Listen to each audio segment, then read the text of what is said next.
only used. But being used made her necessary. Necessary for emptying the bedpan, making breakfast, bringing it up the stairs. Necessary for feeding the horses and the chickens. Necessary for doing everything.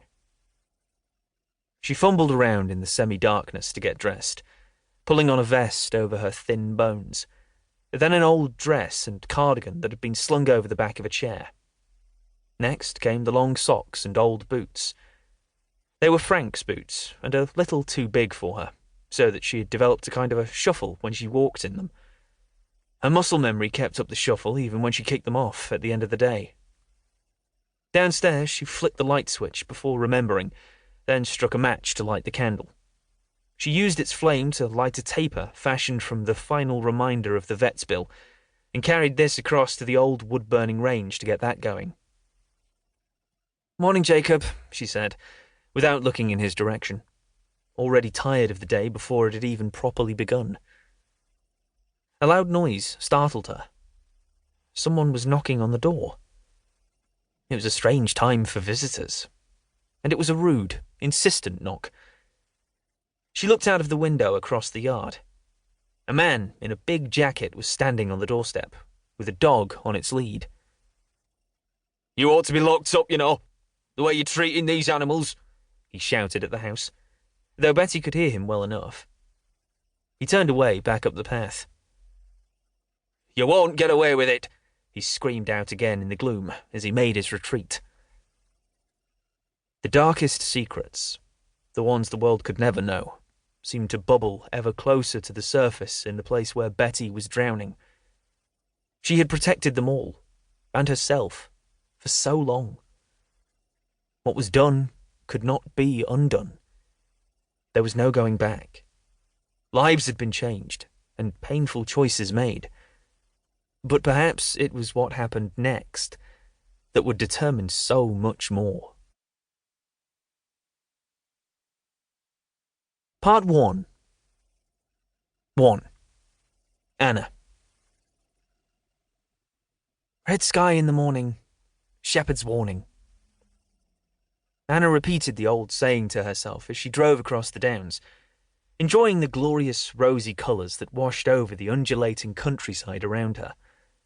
It really didn't seem like the sort of day that needed a warning about it. It was still early, before the bulk of the commuter traffic, and she had the road to herself. It certainly looked like a spectacular morning ahead, in spite of the old proverb. After a quick check in her rearview mirror, Anna indicated left and pulled off the dual carriageway onto a slip road. Within a matter of meters, that slip road quickly deteriorated into a single lane, which twisted and turned round sharp bends, leaving little room to pass. The branches of beech and alder trees met in the space above her, so that she seemed to be driving through green tunnels that broke occasionally into open country. There were few residences, and any signs of life or human activity were miles apart. It always surprised her how quickly civilization could seem a long way away once she turned off a main road. After a while, she could see a large vehicle, a tractor or some other slow-moving agricultural machine, wending its way in front of her. Just what she didn't need. Her vehicle's inbuilt satellite navigation system said she was still 22 minutes away from Five Stones Farm, but that could soon change if she got stuck behind something crawling along like this. Anna was heading into uncharted territory, a rural location way off the beaten track in a district she'd never heard of, to investigate a complaint of animal neglect on a small tenant farm. It was an isolated complaint, so the chances were there was actually nothing wrong. The general public were very quick to misunderstand the treatment of animals, especially farm animals, and often the calls that came in were nothing more than the work of a malicious neighbour seeking retribution after being kept awake by a barking dog.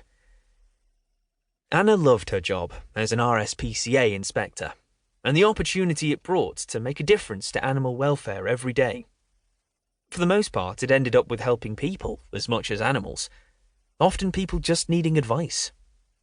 In the 18 months since she'd qualified, Anna had only come across deliberate cruelty a handful of times. More often than not, she was dealing with ignorance rather than malice in the treatment of animals. It wasn't all